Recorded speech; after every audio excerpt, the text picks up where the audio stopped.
We know that an all-in move, a more of an all-in move that we've seen from these Cowboys in maybe a decade and a half, is in the best interest of the team, right? That's what you need to do right now. If you're going to keep this team around, you need to push a lot of salary into now, borrow from the future, break out your salary cap credit card, and go on a shopping spree, try to make this happen. Okay, we all know that. Don't need to rehash it. The question is, will they try to do that? How much hope would that give you? And I want to believe, gentlemen, that because they are essentially running it back, that's the only thing they could do. Last year, they knew the fan base was on the ropes. So what did they do? They made 2 trades, Cooks and Gilmore. And, it kind of got us excited, made us think it's probably different. Season started, they knew it sucked, so they changed the offense a little bit. They're scrambling. They're doing everything that's still within the confines of their overall team-building strategy and philosophy to try to get it done. I think this year might have broke them. And now they're realizing it. We're going into the final year of Mike McCarthy and Dak Prescott's contract.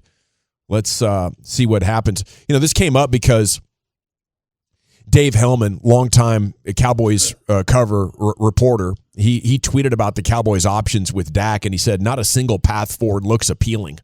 But of the options available, I'd say you either push every chip in the middle and get borderline reckless with it, or you start looking for an exit strategy right now in 2024. I'm up for either one. I just want to believe the Cowboys won't do the status quo on us again, guys. What do you think about how realistic this new all-in talk is?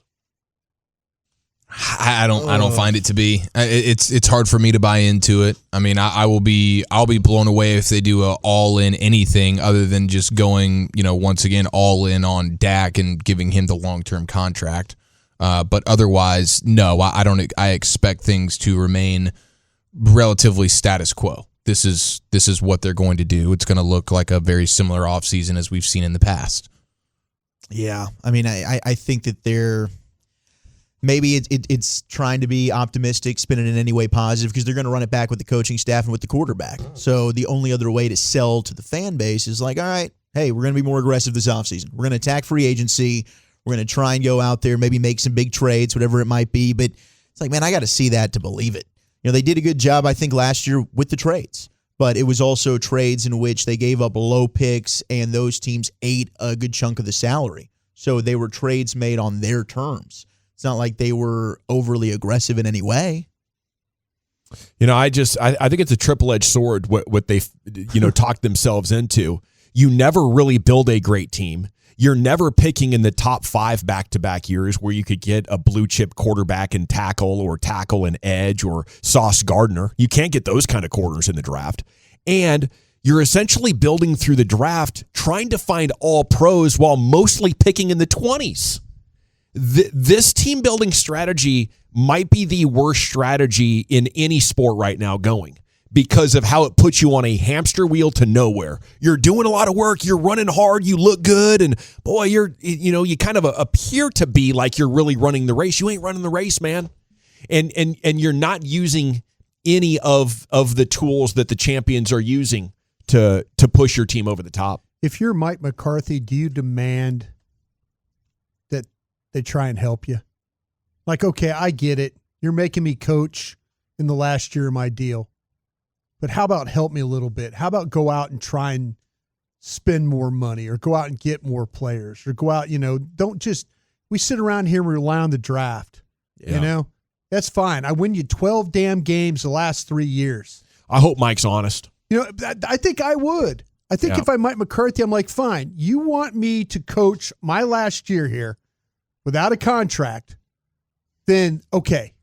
I hope we have that, Mike. Yeah. It might be job-saving Mike, though. I want another 5 years and $25 million so I can stuff my kids' trust funds even more. Yeah. He's going Walt White on this. Yeah. And I know what you're saying. He don't need the cash. That his wife is. Don't worry about that. Okay. But the thing about the kids are already stuffed. Don't worry about that. All right. Yeah. I'm just but you're not wrong. But if I'm Mike McCarthy, I'm like, he said his family needs football. They don't need it for the money. Well, they just need it for the football. They just need it for the football. Yeah. Mike, they're fine. They're honestly fine. Maybe they'll get a pro bono deal worked out. Yeah, with pro them. bono. To me, if I'm Mike McCarthy, Sounds like wife's got something going on too. she's very successful. See, the thing about it is, to me, I don't quite get it, because if you're going to let him coach the last year, but you're not going to do anything, then you might as well have fired him. You might as well just. But then you would have had to pay him $5 million or $7 million. It's a lot of money to Jerry. Okay, yeah, he's worth $9 billion. Yeah, for some reason he's worried about $5 or $6 mil. But that's only pairs his cheerleaders $20,000 each. Okay, I totally show a little appreciation for the people that help make you great. But he looks at everything like, I'm going to maximize my leverage over you. I don't care how little you are. He does not want you to feel comfortable. That is true. Yeah. He does not want that as the case. But if I'm Mike McCarthy, I'm kind of like, listen, fine. You want to get us over the hump? Go get me some more players. Go spend some money beyond what we're doing in free agency, or like trading and drafting.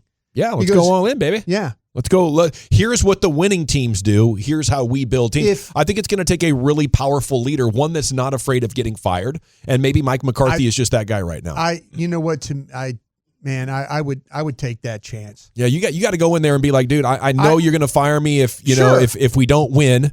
Here's something you got to know before you fire me. Yeah. The way that you're building a team is not good enough. And unfortunately, not to help us get through the playoffs. You can try to draft great every year, and maybe that can keep you in the playoffs. But if you want to finish this thing and actually get to the Super Bowl, I saw the same thing happen in Green Bay for 13 years. We won one. Yeah. Everything came together perfect, and Aaron Rodgers kept us close. But even with Aaron Rodgers, a significantly better quarterback than Dak, maybe not in the leadership department, but better. Yeah. We couldn't even get back and do it with this strategy of drafting and holding. So please, let's go ahead and go for this. And that's your hope, that this season could be different. And, maybe Jerry looking at the fan base and wanting to give us something to be excited about. If it's not the coach, if it's not a new quarterback, what could it be? An amazing draft, I think, is, though I'm with Eric, an amazing draft is our hope for this team getting over the top. And on that note, we're going to take a look at a mock draft here. I'm going to go to Bucky Brooks, Wolchuk. Okay. He's got the Cowboys taking Tyler Guyton, Oklahoma tackle, senior. Seen that one before. Says Cowboys must prepare for Tyron's eventual departure. Here's my thought, though, real quick. If the Cowboys were willing to keep Tyron this last year, why wouldn't they be again? Right. Right. That's exactly for sure. Right. Yeah. I have no expectation that they're going to be the one to make the move to say, hey, we're done with you. Mm-hmm. If Tyron Smith is not a Cowboy, it's just because he decided himself he wanted to retire. He's only 33 years old. Yeah. I mean, he could have 3 or 4 more good years in him. And he appears like he's willing to do an incentive deal where it's based on games played. Sure. If I'm his agent, I'm like, wow, that's really nice of you. You've probably given this organization $50 million of value over the last decade. But if this is where you want to be and you're not worried about optimizing your money, hey, it's actually a blessing for the Cowboys, because the quality of play you got there in the free agent market, at least with Pass Pro, that's a $20 million player. And he's going to do it for 10 again, probably on a per game basis. So I think it'd be foolish to turn that down if you're the organization. Yes, yeah. You just can't put all of your left tackle eggs in that Tyron Smith basket. No. It can't be. It's okay when Tyron Smith's not available. We have a Doga. It's got to be something much better than that. And maybe that's somebody they draft this year. Maybe that's Tyler Smith. I don't know what the situation is. I know Broaddus is not going to be excited about Mr. Guyton, the guy that Bucky Brooks just handed us. I think he's the right tackle. If you're trying to replace Tyron Smith, this guy's a right tackle. That's kind of where I'm at on that. Let's replace Steele. If you're the right kind of athlete, I'm for it. I mean, he played both left and right tackle there. I mean, maybe an offensive line coach looks at him and it's like, man, I can do a lot with this. But overall, I'm with you. I mean, it's just some sloppy technique there. It's weird because it seems like they drafted the Tyron replacement with Tyler. Yeah. But now with how good he's played at left guard, it's like they don't want to move him. That's their left guard. Yeah. So maybe you do need to draft a tackle, and this would be a good tackle draft to do it. If you had the right center, the combination of Tyron, Tyler, and an awesome center could really blow things Give open. me the center first out of this whole deal we're talking about. I agree, dude. Yeah. I love it. I'm even to the point now where if you don't want to do anything with Tyron they want to move on from Tyron, the best option they honestly can have, draft a center, move Bassin at left guard, and then play Tyler Smith at left tackle. Okay. That would make your team a lot better. I mean, when you think about the best offensive lines over the years, one with the Cowboys, Travis Frederick, monster. And then it's been the Eagles lately, and it's Jason Kelsey, monster, center. And then right now with Detroit and Frank Ragnow and what he does there as the center. And when he's not there, I mean, it is almost like he should be in the MVP running. The offense for Detroit is a completely different offense when their center is not healthy and available. So the importance of that is just through the roof. With more on this C note, maybe another mock draft and some Peter King content. Here's Wolchuk. Yeah, so Peter King was kind of alluding to a similar deal here where the Cowboys just seem surprisingly passive in this championship chase. Now, again, we are hearing that inside the walls of the Star, there is definitely more of a sense of urgency. Like they're realizing with their words, but not with their actions, yeah, obviously. We'll see. But Peter King wrote in his column that it sounds crazy to advocate for the firing of a coach who's won 12 regular season games in each of the last 3 seasons, and of course it didn't happen with Jerry Jones announcing that McCarthy would be back. But the way these last 3 seasons have ended, it's beyond concerning. The clock mismanagement at the end of the home playoff loss to the Niners 2 years ago, the utter offensive toothlessness at San Francisco last year, falling behind 27-0 after 19 minutes to the Packers. Seriously, with the same staff and same court, do you really expect anything different in 2024? This is a franchise that needs to be taken by the scruff of the neck, shaken, and changed from the inside out. But no, instead Jones is running it back. Now, it could be true that Belichick told Jones directly or through intermediaries that he had no interest in joining the circus. Even if that's so, Belichick, like Mike Vrabel, would have been a smart chase. For a man who made millions risking it all in the oil business, Jerry seems surprisingly passive in trying to win it all over the past 28 years. Man, I don't think it's Jerry. I think it's Steven. But Jerry is allowing Steven to be this, so ultimately it is still Jerry. He's 81 years old. He's 81 years old, and he handed over the day-to-day operations to the team to his son. Are you faulting him for that? Yes. Why?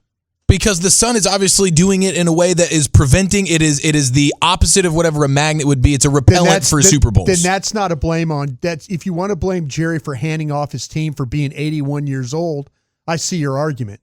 Okay. But he handed it off to he thought who's the most capable person in his organization, along with a personnel guy that we all love. Yeah. I want to see what Charlotte can do.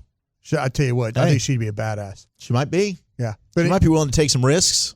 You know, if Jerry Jones is pulling an Al Davis and really running the team at 81 years old, I could see arguments here. But I do believe it's Steven. This is Steven Jones's team right now.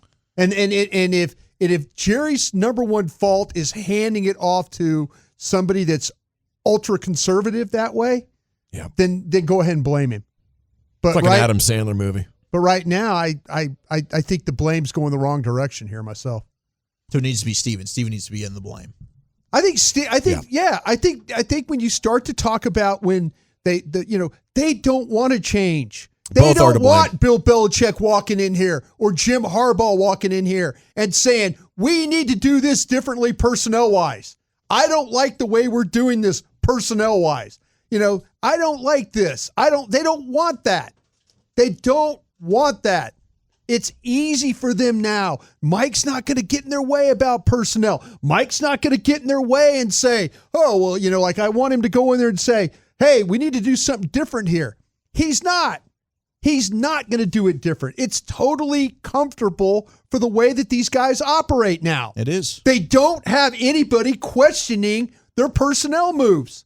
They get to draft. They get to sign players, their own players. They don't do things that the guy in Philadelphia does or people who are fighting for their jobs.